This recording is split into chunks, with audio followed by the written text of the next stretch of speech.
Bonjour à tous. Je fais cette vidéo à nouveau pour le LM34IA qui, selon le client, présente un écart de niveau entre les voies droite et gauche. Apparemment, il y a une incompréhension sur les niveaux de la part du client, puisqu'il me dit en réponse à un mail que selon lui, je n'ai pas utilisé des niveaux normalisés correspondant à un lecteur CD. D'après lui, un lecteur CD sort de 0,5 à 0,7 volts RMS. Ce n'est absolument pas le cas. Le niveau normalisé d'un lecteur CD est de 2 volts. Le standard est plutôt à 2,2 volts pour les lecteurs CD de bonne gamme. Et plus on monte en gamme et plus on a des niveaux de sortie élevés. C'est surtout le cas sur des lecteurs de CD avec des sorties à tube. On peut atteindre assez aisément les 4 à 6 volts. À ma connaissance, moi je n'ai jamais vu d'appareil avec des tensions supérieures à 6 volts. Mais j'ai rencontré quelques lecteurs CD avec des niveaux de sortie qui était de 4 volts RMS. C'était le cas du Consonance Droplet, le CDP5. Donc avec certains tubes, il avait un niveau de sortie qui pouvait atteindre assez aisément les 4 volts RMS. Un lecteur de CD, donc normalisé, doit avoir une sortie de 2 volts RMS à 1000 Hz. C'est la norme. La réponse en fréquence après dépend des lecteurs. Ils sont tous censés couvrir les 20 Hz à 20 kHz. Donc on n'est pas censé avoir de soucis à ce niveau. Je vais vous montrer mes conditions de test. Donc je vais faire plusieurs tests à plusieurs niveaux d'entrée différents. Je vais tout d'abord vous montrer une mesure de mes charges de puissance. Alors j'espère que vous pourrez voir suffisamment bien le multimètre. Je vais allumer son rétroéclairage. Et je vais mesurer les résistances de mes charges de puissance. Donc je prends celle qui est reliée à l'une des charges de puissance que j'ai repérées noires. Ce sont exactement les mêmes, donc elle me sert à faire des mesures sur le canal gauche.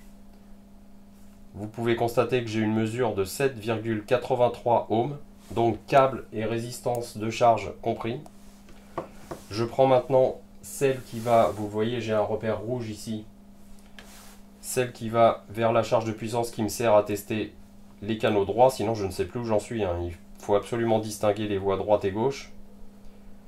Et vous le voyez sur cette résistance, je mesure, si j'arrive à faire un contact correct avec mes petites pointes là, j'ai une résistance de 7,89 ohms. Donc câble et résistance de charge inclus. Donc ça va concerner les charges de puissance. Maintenant, je vais vous montrer une mesure de la sortie de mon générateur basse fréquence. Donc je suis passé en volt RMS. Pour l'instant, j'ai réglé la sortie à 200 mV RMS. Je vais vous montrer que j'ai bel et bien 200 mV RMS. Alors voici les cordons RCA de sortie. Je les pose sur l'établi pour que la mesure soit plus simple. J'attends que le multimètre se stabilise et vous le voyez, on a 199 mV pour le câble repéré blanc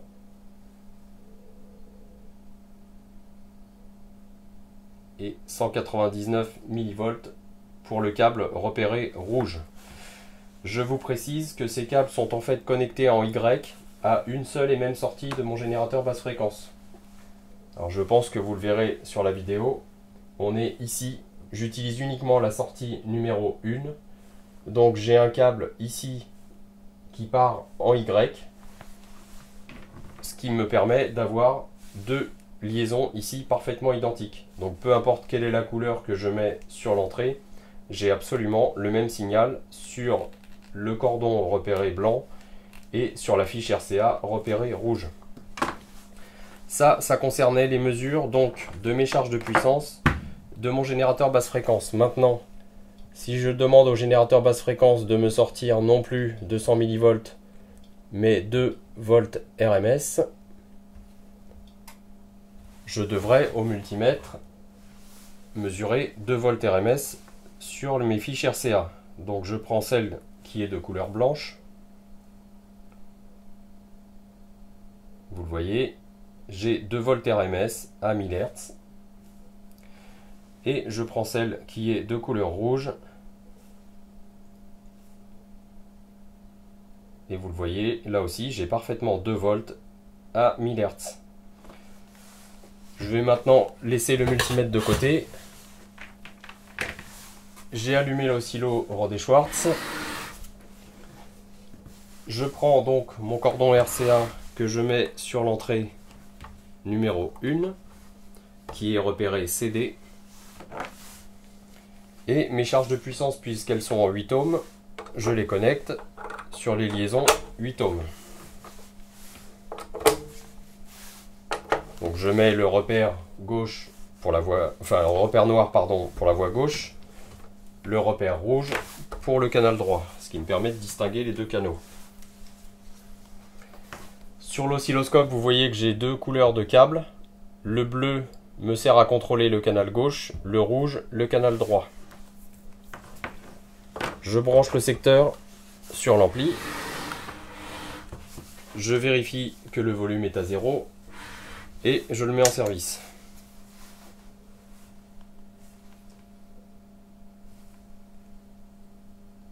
Cet appareil est parfaitement froid, je viens de le récupérer dans la réserve. Je vais vous montrer rapidement avec ce petit thermomètre infrarouge la température des tubes. Donc ils sont pour l'instant aux alentours de 16 degrés. Le châssis de l'appareil lui aussi est à 16 degrés environ. Je n'ai pas sorti la caméra thermique, je ne sais pas trop où je l'ai rangée par ailleurs. Mais ça n'a pas trop d'intérêt. Donc vous le voyez ici, le témoin de volume est maintenant fixe, ce qui veut dire que les sorties sont activées. Je contrôle rapidement les bias.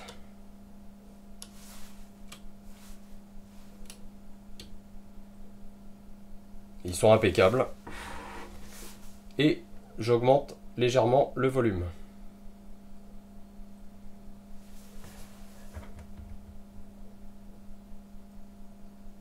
Donc vous le voyez ici, je suis donc sur un niveau d'entrée pour l'instant normalisé de 2 volts RMS. Je vais filmer l'écran en même temps. Hop, avec mon smartphone. Je filme l'écran de l'oscillo. Alors j'ai pas le temps de faire mieux en montage, hein. Et puis je suis pas un pro du montage vidéo, c'est pas du tout mon métier. Donc moi, ces vidéos me servent essentiellement à vous montrer que j'essaie de faire mon travail au mieux, dans les meilleures conditions possibles, et de montrer au client que l'appareil, dans les conditions d'utilisation que j'estime normales, répond à ses spécifications. Donc c'est-à-dire que là, pour un signal d'entrée monophonique, on doit avoir une similitude quasi identique entre la voie gauche et la voie droite. Donc vous le voyez ici à l'oscilloscope. La voie gauche est représentée par la trace jaune, la voie droite par la trace verte. Donc vous l'avez vu, au démarrage à froid, on a un très petit écart. Je suis sur une graduation de 500 mV par division et j'ai activé les mesures de niveau ici en voltmètre RMS. Donc pour le canal 1, c'est-à-dire la voie gauche, l'oscilloscope mesure 1 volt RMS. Pour le canal droit, j'ai une mesure de 920 mV RMS. Donc vous le verrez avec une vue plus resserrée sur l'écran de l'oscillo, j'essaierai de vous monter ça. Je vais faire maintenant un changement de source. Je passe sur l'entrée line 1. Il est normal donc que le signal disparaisse sur les deux canaux. Je reviens maintenant sur CD. Mon signal revient. Alors maintenant, ce que je vais faire, c'est mettre le niveau que me demande le client, c'est-à-dire 500 mV, puisque d'après lui, un lecteur CD sort 500 mV. Donc je vais régler mon générateur toujours à 1000 Hz, mais cette fois sur un niveau de sortie de 500 mV RMS. Et j'augmente le volume de l'appareil. Vous le voyez, pendant que je l'augmente et que je le diminue, par ailleurs, on peut suivre aisément les deux traces et on peut s'assurer qu'elles sont pratiquement superposées l'une et l'autre. Je vais m'arrêter ici.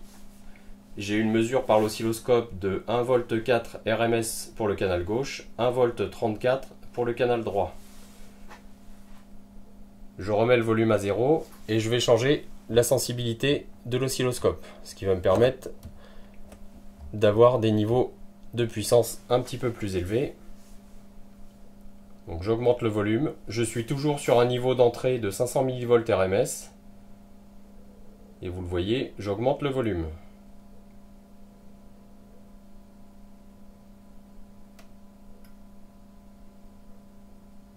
Je ramène le volume à 0. Je passe maintenant à un calibre de 5 volts par division pour les deux canaux et j'augmente le volume. Donc je vais remettre ça en plein écran.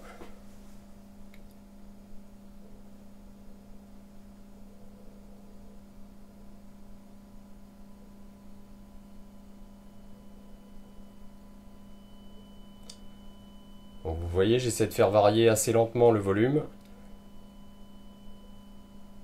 pour avoir un visuel sur les deux traces et vérifier qu'elles sont pratiquement identiques. C'est-à-dire que le niveau n'a pas un écart énorme entre les deux canaux. Donc je suis actuellement sur une mesure faite par l'oscilloscope pour le canal 1, c'est-à-dire la voie gauche, à 10,1 volts RMS. Pour la voie droite, l'oscilloscope mesure 10,08 volts RMS. Je ramène le volume à 0. Je passe maintenant sur une sensibilité d'entrée. Là, je ne peux pas aller plus haut, j'ai pas mis de réducteur, j'ai pas de sonde x10. Donc je pourrais pas vous montrer qu'on atteint la saturation là avec cet oscillo, dont la sensibilité d'entrée maxi est de 5 volts RMS. Donc ce que je peux faire, c'est décaler la trace, l'une des deux, et vous le voyez, je vais chercher la saturation. Bon bah d'ailleurs j'en étais pas loin, je vais recentrer les deux voies. J'étais pas allé suffisamment haut, mais on peut atteindre la saturation, vous le voyez, on l'a ici. Donc on sature les deux canaux à 16,78 volts pour la voie 1, 16,63 volts pour la voie droite, pour le canal 2 donc. Vous le voyez, au moment où on a la saturation, je vois apparaître une distorsion de raccordement, je ne sais pas si vous pourrez la voir, et plus on augmente la saturation, plus on voit cette distorsion de raccordement. C'est parfaitement normal sur un ampli à tube. Donc sur un transistor, on ne voit pas la distorsion de raccordement, hein. On a simplement la saturation. Donc voilà, ce qui m'importe, c'est de vous montrer que les deux canaux ont un niveau pratiquement exactement identique. Je redescends au minimum et je redescends la sensibilité de l'oscillo. Donc pour les deux canaux, je mets une sensibilité de 1 volt par division. Ce qui permet d'atteindre ici le seuil de 2,83 V qui correspond environ à 1 watt RMS sur des charges de 8 ohms.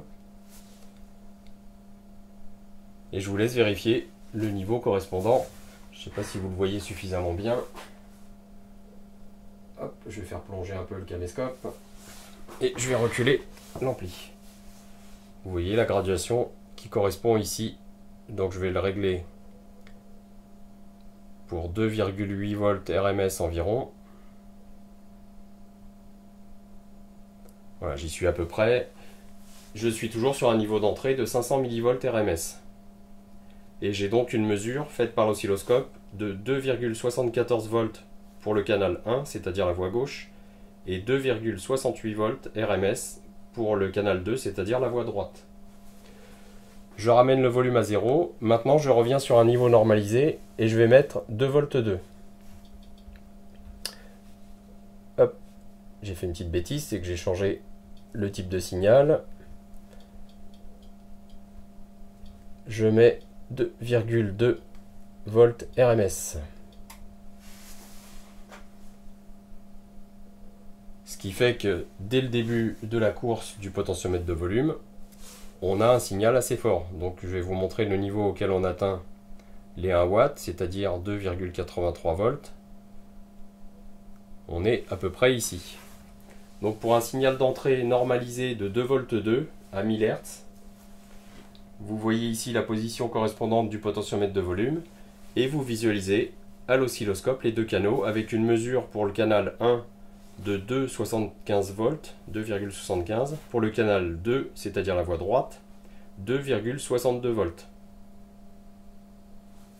Donc vous voyez, on a un petit sursaut d'alimentation Ça c'est assez fréquent chez moi, malheureusement je suis en bout de ligne électrique ici. Pour rappel, depuis l'incendie de notre boutique, je travaille toujours au dépôt. Et malheureusement au dépôt nous sommes en bout de ligne EDF.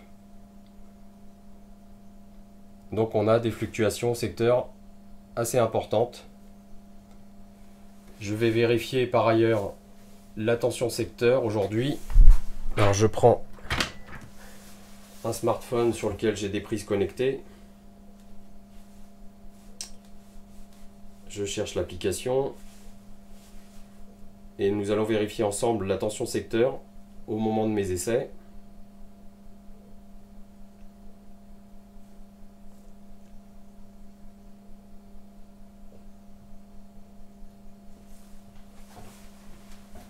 Donc j'ai une prise de test qui s'appelle essai.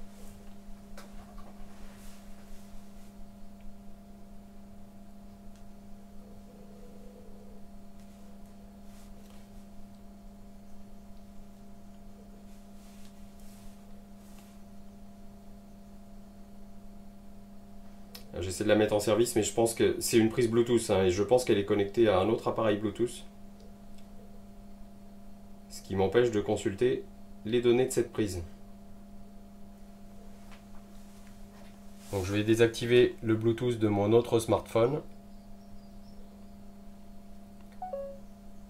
Ou alors carrément, je vais prendre l'autre. Oui, voilà, c'est ça. Je suis connecté à l'autre. Donc je prends carrément l'autre smartphone. Et vous le voyez, sur la prise essai, j'ai une tension pour l'instant de 236 volts. On voit ici d'ailleurs pour une puissance un peu supérieure à 1 watt l'énergie consommée par l'ampli line magnétique. Je suis à 144 watts. Je vais mettre le volume à 0.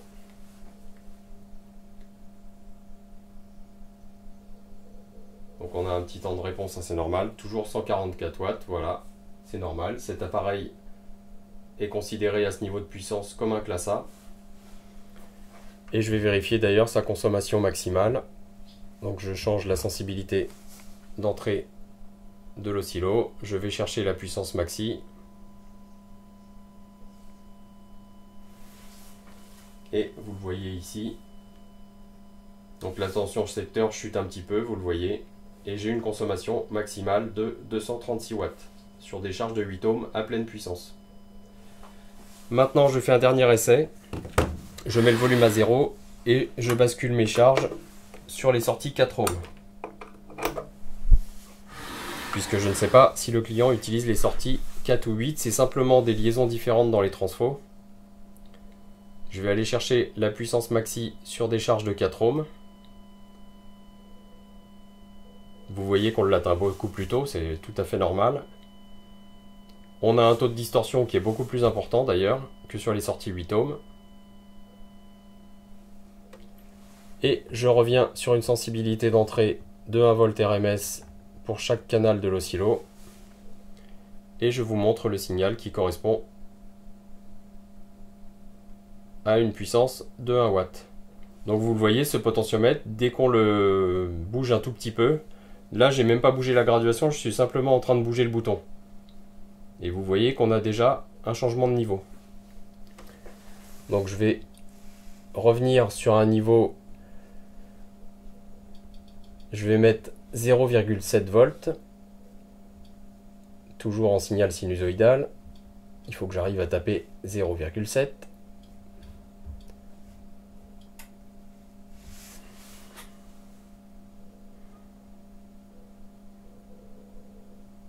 Et vous le voyez, je fais varier le niveau. Et je vous laisse vérifier la position du bouton.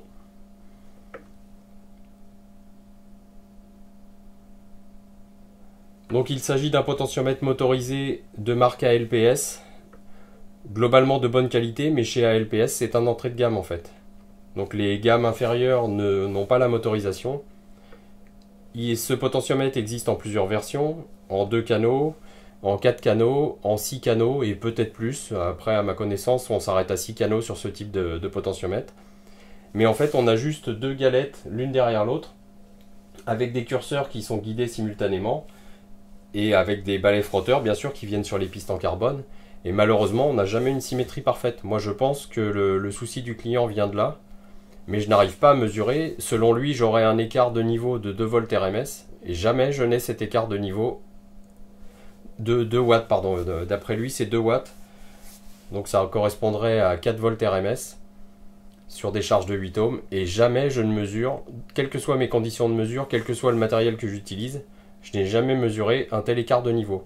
Le maximum, vous le voyez ici, c'est sur les sorties 4 ohms, à peu près à cette graduation de niveau. Donc peu importe le niveau d'entrée, ce qui compte c'est la position du potentiomètre de volume. Et vous le voyez, l'écart maximum. Donc là, je suis sur 2 volts 35 pour le canal 1, c'est-à-dire la voie gauche, et 2 volts 22 pour le canal droit. Ça ne représente absolument pas un écart de niveau de 2 watts. Donc je ramène le volume à 0. Je vais essayer de mettre cette vidéo en ligne, essayer de faire un petit montage vidéo pour une fois.